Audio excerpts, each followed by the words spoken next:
Welcome everyone to another episode of the Intellectual Saviors of Wrestling with your hosts, the Master of the Brain Damage, Martin? and the one and only Sam H. And this is a bit late, sorry, but we've had commitments and other things going on.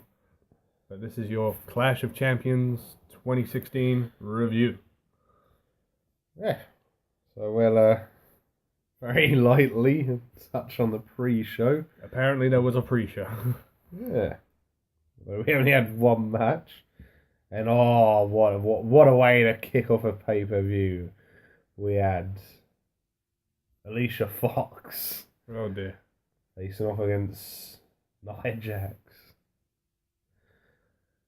Do we even have to tell you who won? I think it's pretty self-explanatory from the two participants. Well, yeah, in case you haven't figured it out. Nia Jax won with a Samoan drop. I mean, I didn't see it. I saw the highlights of it later in the show. I'm glad I didn't watch it. Yeah. That's a pre-show over and done with. Which one of them is the champion? It's called Clash of Champions.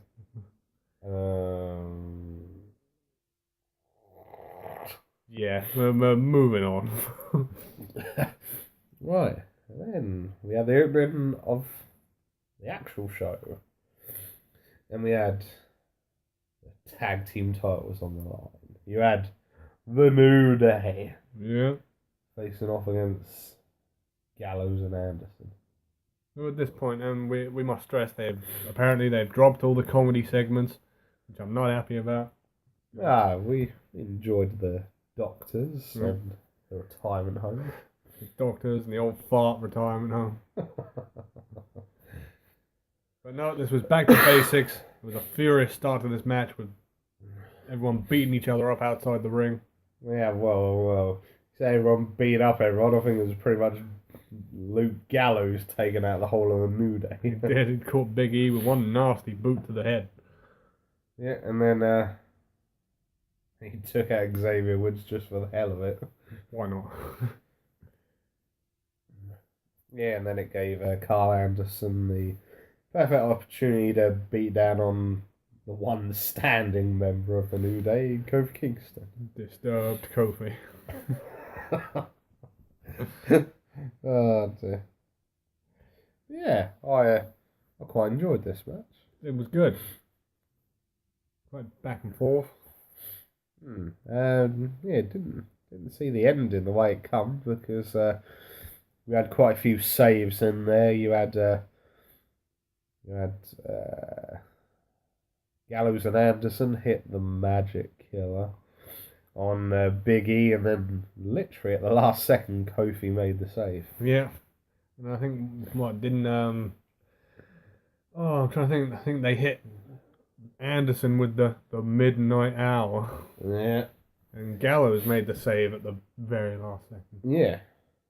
But in the end, in slightly controversial circumstances, there was a lot going on outside the ring, and the referee got distracted, and Xavier Woods hit Carl Anderson with Francesca number 2. Yeah. And that led to the ending of the match. Yeah. Yeah, well, we didn't really do a prediction show for this thing, so did you say the New Day was going to win? I actually thought this was the time they were going to lose it. I thought Gallows and Anderson were going to come out on top in this one. Yeah, I had the same feeling. Yeah. But at the same time, I had sort of feeling in the back of my head, as the match was going on, are they really going to let him end on 399 days as tag team champions? Bit of an odd number. Yeah. So in the end, it didn't. And then, then on to the next match.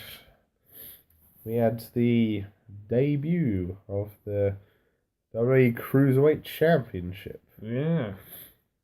We had the champion, TJ Perkins, facing off against the Brian Kendrick. Oh, making his return to pay-per-view after 7 long years. Yeah.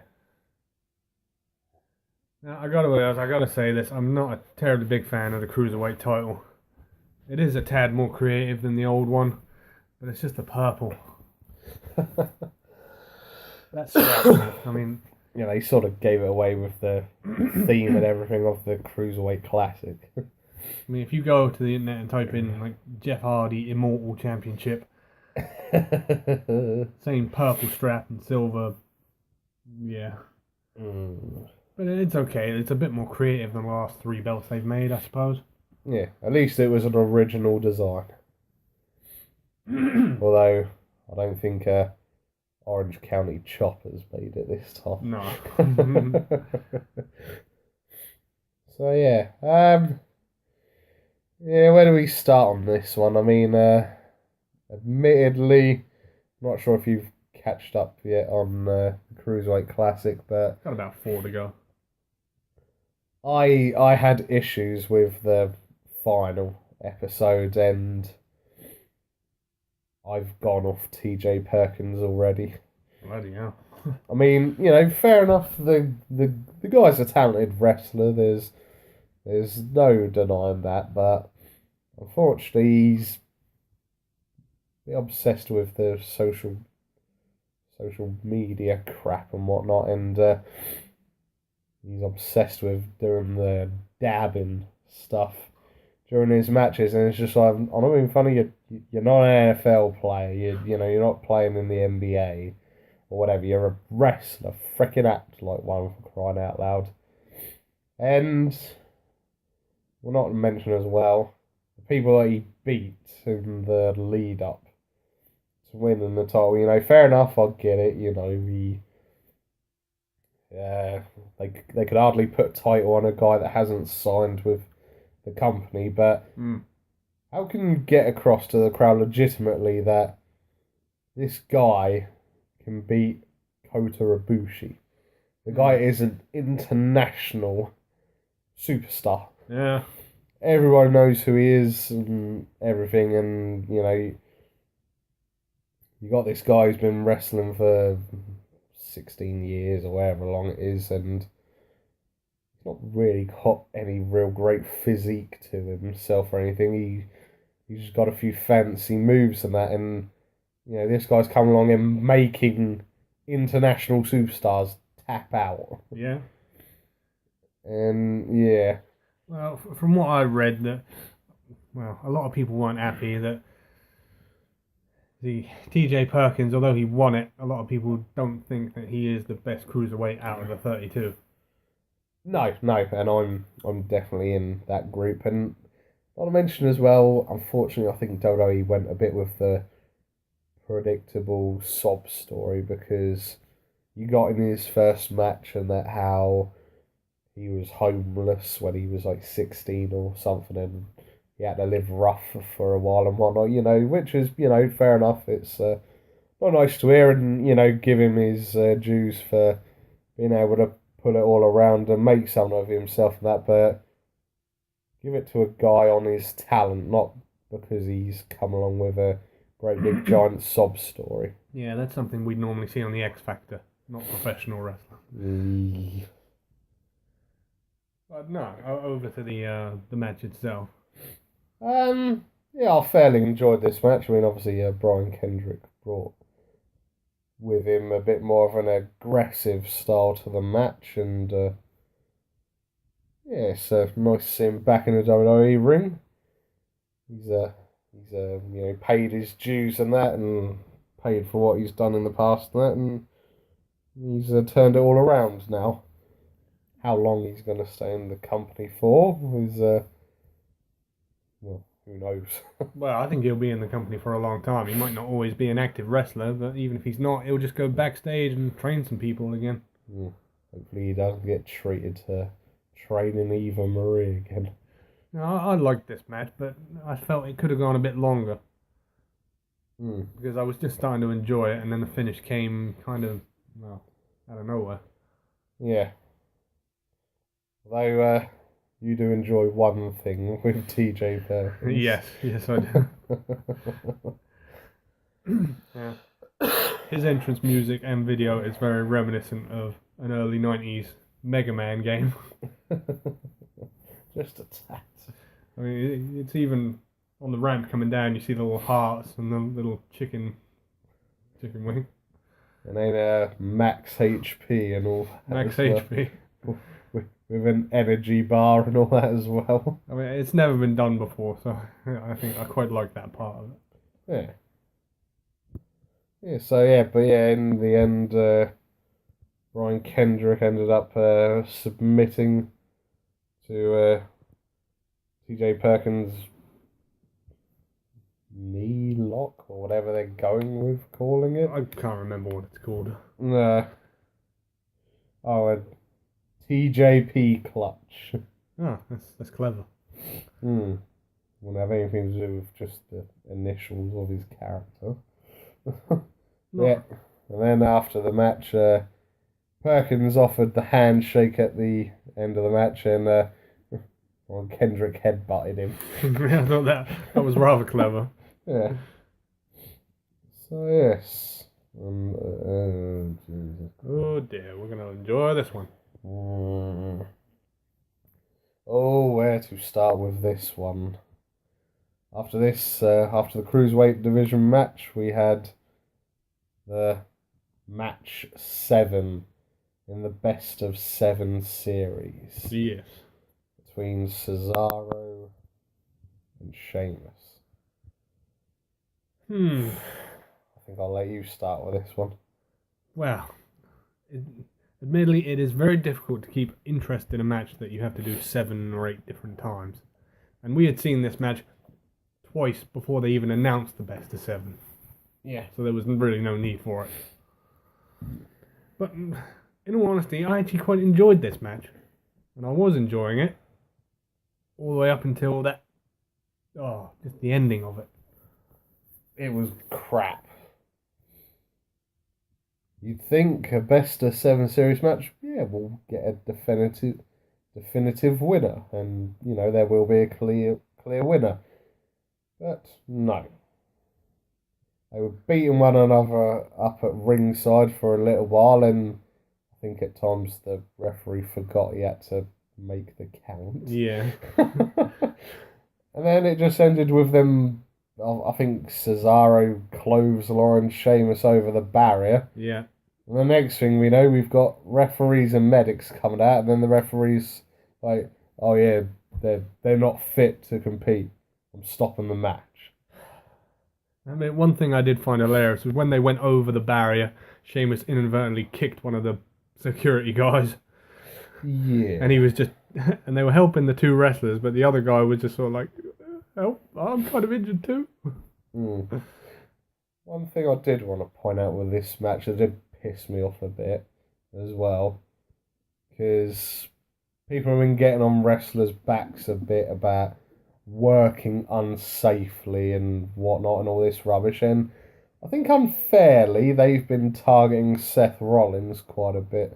He's had a few comments. Yeah. Now, I don't know if you picked up on this, you probably do because you don't miss much like me, but when Cesaro done the dive between the 2 ropes and that, admittedly I don't think he quite got the elevation he should have done, but yes, Sheamus just stood there, didn't move or really react or anything to it, and whilst he's doing this, as Sheamus should have been falling, but he just stood there, Cesaro's then sort of gone into his knee, just slid down Sheamus's knee / leg, and then pretty much landed on his head. Yeah, I mean, when that happened, I was like, oh god, he's probably knocked himself out. Yeah. But looking back at the replays, you can see he just got his hands up enough to protect himself from a full-on head plant. Yeah, pretty much. But yeah, I'd say, unfortunately, I think during this 7 series match, at times, it's highlighted how unsafe Sheamus can wrestle at times, because let's not forget when he bloody backdropped Cesaro onto the electronic ring post. Yeah. That was not safe, and it did not look good. Unfortunately, although, fair enough, he's flung him up into the air and that, it's also partially Sheamus's responsibility to make sure he at least semi-lands decently. Mm. And then as well, didn't he do the Celtic cross on the barrier? Yeah, he and did. it just looked wrong. Apparently that's the hardest part of the ring to get slammed onto. Yeah. And for someone that apparently has a back injury, there's duct tape on his back. Oh. Yeah. But no, the ending of this was complete and utter BS. The fans were chanting bullshit. Yeah. Cesaro went back in the ring, said, I can still go. I'll fight with one arm. Yeah. But unfortunately, Cesaro got dragged backstage. Sheamus got dragged backstage. It's stupid. They should have been able to finish the match. Yeah. Now on to better things. Yes. We had the underdog from the underground, Yes.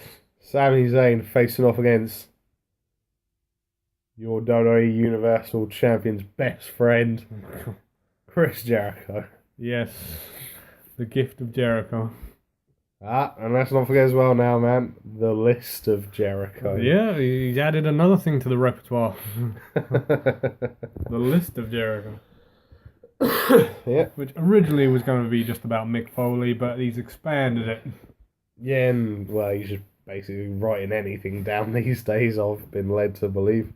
So yeah, we'll have to see who gets put on the list next. Yeah, this match was a really good match. I thoroughly enjoyed it. Yeah, again, I mean, I was really enjoying this match until the ending. I mean, I'm not sure if it's their booking decisions or whatnot, but during the last couple of moments of this match, Sami Zayn must have hit Jericho with about 4 or 5 moves in succession. There was a Michinoku driver, a Blue Thunder Bomb, a few other things. And Jericho just wins with a code breaker out of nowhere. Yeah. And that's it. It was a very flat ending, which I don't think did anyone any favours. Yeah. Yep. Yeah, so... I mean, this whole new generation thing they got going, I don't care if Jericho doesn't do jobs. Make him do jobs. To be fair, the stuff he's done in the past, I don't think he's got a problem with losing to enhance future talents' careers. I mean, Jesus Christ, he lost to Fandango the other year at WrestleMania, for crying out loud. Yeah, which was the completely wrong guy to lose to. Yeah. But the problem I have is that last month, SummerSlam, Enzo and Cass could have used the win. Yeah. And this month, Sami Zayn, who's been, pretty much directionless since Battleground, he could have used the win. Yeah. It's like giving them the wins when they need them. Jericho doesn't need it. No. Other than that, I really enjoyed it. No. So, who knows? Maybe this will build into a bit of a rivalry, and maybe we'll see a couple more matches out of this with Sammy and Jericho. So yeah, we'll see what happens in the future from there. Oh, your favourite match of the evening. Jesus Christ. Right, let's get this one over and done with. Our next match, the Raw Women's Championship match between our champion, Charlotte, and she was facing off in a triple threat, thanks to Dana and her suggestion of Mick on Raw. Clever. She'd be facing Sasha Banks and Bayley.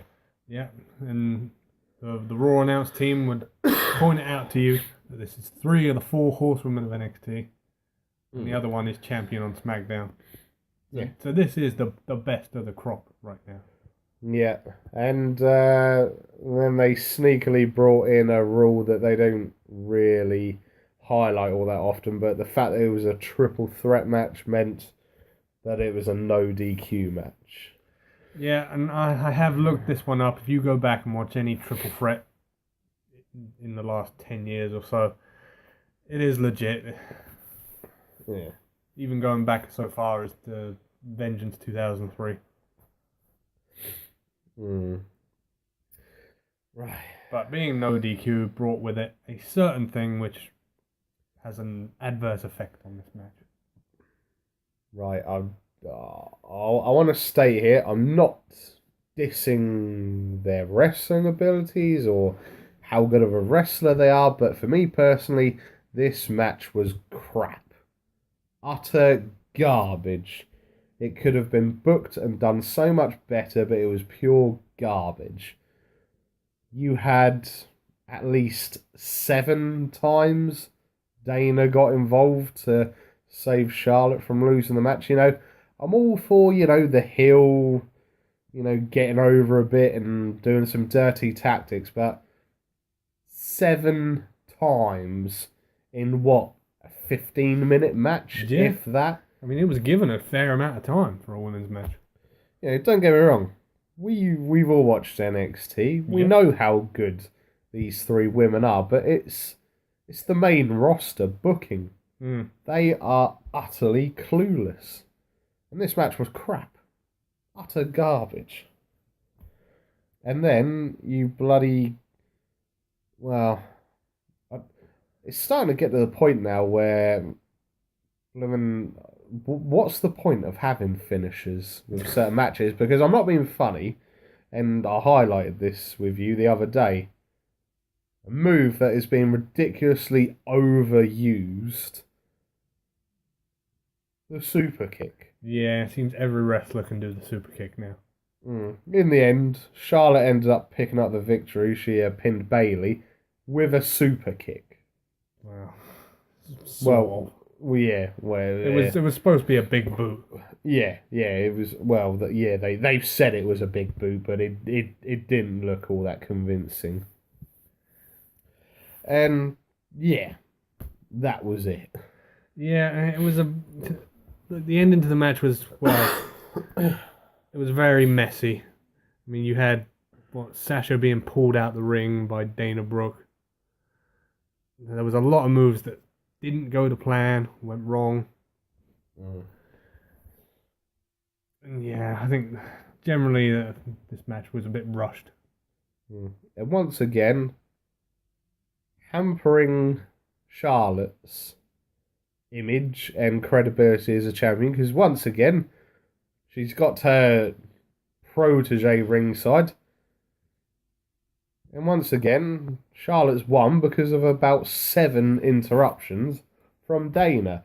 Do these idiots who do the booking for WWE not realise, yeah, fair enough, it's cool to do it once in a while, but to do it pretty much religiously every week, every match, it's going to hamper the superstar's image and, well, if they're a champion, their credibility as a champion. People are, they're just going to end up turning around and feeling how we all do about The Miz. He's a joke. No one ever takes any of his title reign seriously because it's The Miz. Yeah, every time. It's all exactly the same. No, they brought this up on commentary. Apparently, Charlotte's pay-per-view record is 12-0. That's 12 wins. Bloody hell. She's never lost on a pay-per-view. Well, when the title was on the line, anyway. Yeah.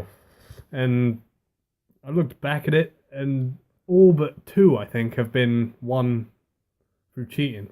Yeah. The only 2 she didn't was the one where she won the Divas title, conveniently at this pay-per-view last year.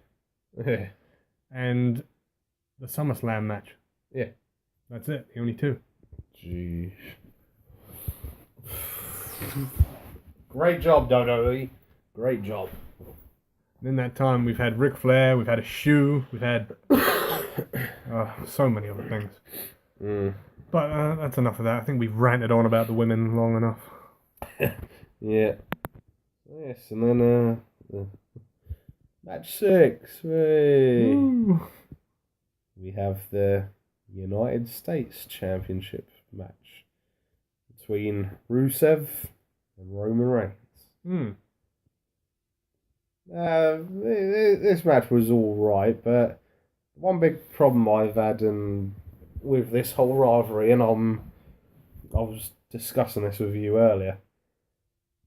Roman Reigns is meant to be this great big powerhouse of a wrestler, you know. Yeah. He was the muscle in the Shield and all this, and we all know how destructive they were. Oh, amazing. And yet he comes up against Rusev, and all of a sudden he's sort of like a puny weakling, sort of almost like going back to school, you know, bully picking on a puny little 4'2" child, and they sort of like try to put across as if, like, you know, Rusev is so much heavier and so much bigger than Roman. I mean, I'm not sure on the stats 100%, but I'm pretty sure Roman's taller than Rusev.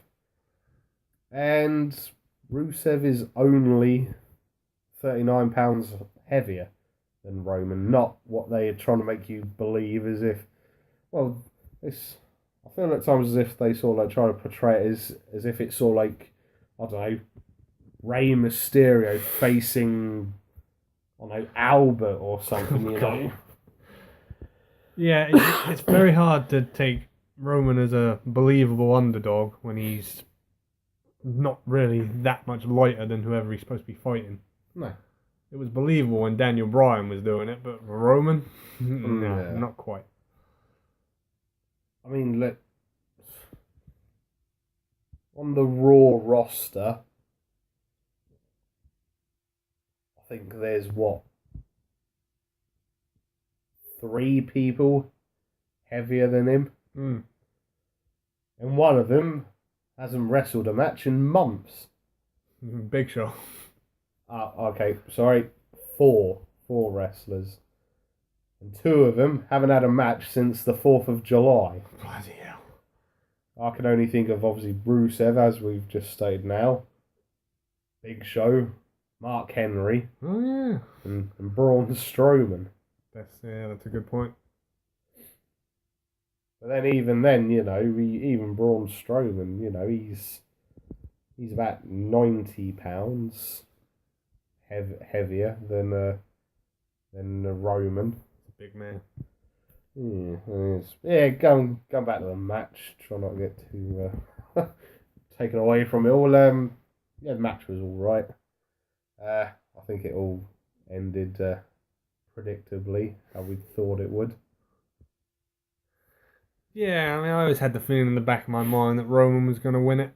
I got to admit, I always do this, but for some unknown reason, I always mark out when the referee throws someone up from ringside. I don't know why.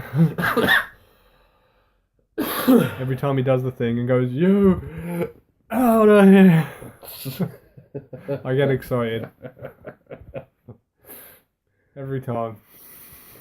Yeah, but this time being ejected, it was Lana. Lana. One. Yeah, Lana had interfered, and the ref said, "No, I'm not disqualifying Rusev. You're out of here. We're getting an ending to this match." Yeah. And we did. And Rusev took a rather nasty looking spear. Yeah. This was, of course, going again with the ridiculous booking. This is after Roman has somehow powered out of the Accolade. And, then turned it around and hit a nasty spear on Rusev. You see, had he been the first person to do it, I'd say, yeah, it's an achievement. But we watched Cena do it 2 or 3 or 4 different times last year in the space of about 2 months. Yeah. So that move, as much as they like to promote it as being unbreakable, It's not. it's not. It's really not. It's just the camel clutch. So, yeah. And then that is our new US champion crowned. It's good. I think they get him back in the mid-card. They can do some work on him. Yeah. And hopefully he'll be away from the main event for at least a couple of months. Yeah. And then main event time. Ah, yes. Looking forward to this one. You had Seth Rollins facing off against champion Kevin Owens. So I think this was about attempt number 6 from Seth to reclaim the title. Yeah, give him, well, different title, but yeah. He's had a few title shots, let's say. The storyline going into this was, as you know, Triple H screwed Seth over. Yeah. And they're sort of, it's a strong, I'm not sure what they're trying to do with him, because at times you think he's trying to turn face. Yeah, I mean, essentially, it was heel versus heel in this match. I mean, I know, obviously, Kevin Owens is over with the crowd, and pretty much the same with Seth. But, in theory, they're still both classed as heels. Yeah, see, I'm confused because I'm not sure if I'm supposed to cheer Seth at the moment or not. Because he's technically, I don't think he's properly turned yet. He's just got something else to go against. Yeah. Yeah, so I enjoyed this match. We had the Spanish commentary table go. Yeah. Always a highlight. Poor KO. He was going for a running senton. He missed. Now, one of the things I liked about this, when Seth was dismantling the table, you saw one of the Spanish commentators just jump into the crowd. I was like, yeah, it's going. You know it's going. Yeah, pretty much. Yeah. So and then getting towards the end of the match, Kevin went for the pop-up power bomb. Seth sort of reversing it, but unfortunately, as he jumped up and over Kevin's, he took out the referee. Then we had Kevin Owens' best friend come out, Chris Jericho. Wearing a Kevin Owens t-shirt. Yeah, self-promoting his best buddy. They're BFFs. Now, again, this is another problem. Well, a running problem that I've had with this pay-per-view. The ending of matches. Yeah. Because, it's another dirty finish. Not even dirty in the good way. No. Because then as well, you saw like sitting there watching it, and you saw that ref's down. When's another one going to make an appearance? It took a while. And we were just waiting and waiting and waiting and waiting. And Seth Rollins was fighting off both of them. Yeah. And I'm screaming at the telly going, okay, well, where's Sami Zayn? Surely he should interfere in this. It would make sense. Yeah, as him and Jericho had a match about an hour ago before this fight. Yeah, and he said, 2 weeks ago that he's going to hold the Universal title one day. Yeah. So I'm like, yeah, he's going to run down any moment now. It makes sense. Yeah, and as well, putting someone else in the title picture other than yet another Kevin Owens and Seth Rollins match. But no, we never got a Sami Zayn appearance. We never got a Roman appearance, like they were teasing a couple of weeks ago. No. We just got Seth fighting off both of them on his own. Yeah, and then eventually in the end, Stephanie come along with a ref. And as the referee got into the ring, Seth got distracted, and then once he turned around, he got a super kick, then a pop-up powerbomb for his troubles. And that was all she wrote. Yeah. And then very briefly afterwards, a WWE.com exclusive. Stephanie was seen walking back with a huge smile on her face and that, and I think it was Tom Phillips stopped her, and so I said, how do you think the match went? She just sort of smiled and that, went, it was great, great pay-per-view and that. And then she walked off towards the limo, and Triple H got out of the limo and said to her, how did it go? And then she went, it went great. And then they got in the limo and drove off. The conspiracy continues. So it'll be interesting to see what Mick Foley's got to take on that after he's stood up for her on quite a few occasions recently. Yeah, fair few. Yeah. No, all in all, it was an enjoyable pay-per-view, but I was let down by quite a lot of the way the matches ended. That's my only real complaint. Yeah. I don't So maybe a 6.5. 6.5 out of 10. That's about fair, I think. So yeah, not a bad event, but at the same time, not an amazing event at the same time. But then again, I suppose it can't be worse than SummerSlam. Ugh. Yeah.